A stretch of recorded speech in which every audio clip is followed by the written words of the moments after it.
Happy New Year, everybody. Mike, you approach tonight's game as a club, respect, not fear.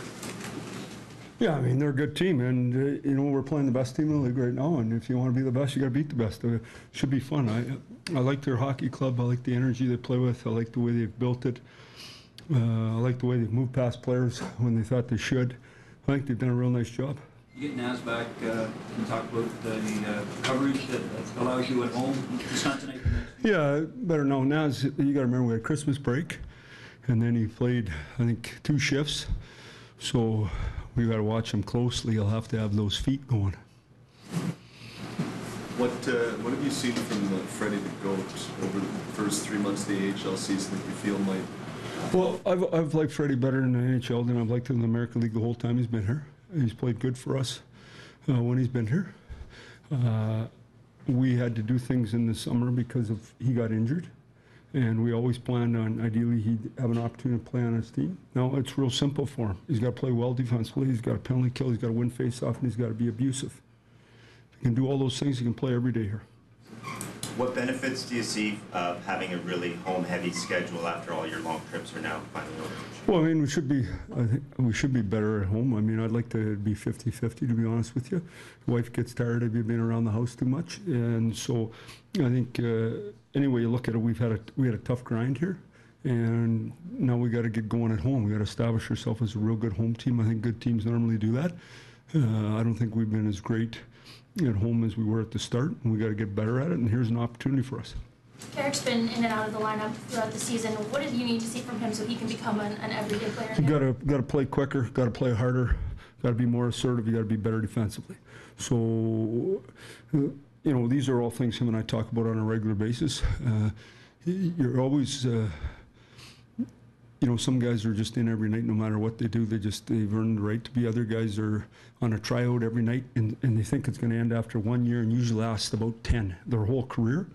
And you're just in a tryout every day, and the real hungry people, and you see it all the time. It's not necessarily the most skilled guys. The guy with the greatest drivetrain becomes a real good pro and plays every day and just finds a way to be in, and he's that competitive.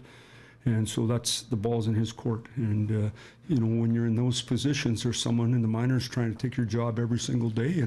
But I think that's the same world you guys report in, isn't it? As good as it's called real.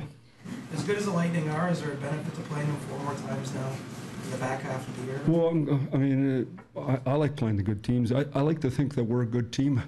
I think early we thought we were a good team. I think we can be a good team. There's no question we're not deep enough to sustain a bunch of injuries. I think we said that in the past, and I think it's affected us.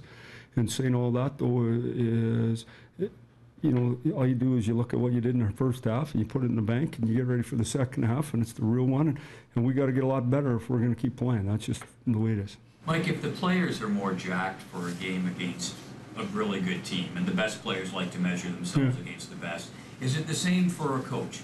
Oh, 100%, for sure it is. You know, but this is what I like, when you're playing your best and you play the best. So that's what I like. So I like to be playing at your best, and then you get the best challenges. Sometimes you're not playing at your best, sometimes you are. Tonight's a good opportunity for our team, though, and we're excited to play. We got our lunch fed to us the other day.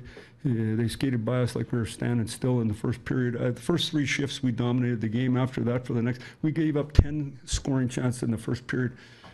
I can't even remember my first year if we gave up 10 scoring chances in the first period. I never even heard of that. You mentioned you like Tampa's style. You've coached against Cooper for a long time, dating back to your years in Detroit. What are some characteristics of the Cooper coach team, and we talk about what he's done there? Well, I think Cooper's done a good job, but I also think, you know, the amazing thing about this coaching is if you have real good players, you can do lots of good things.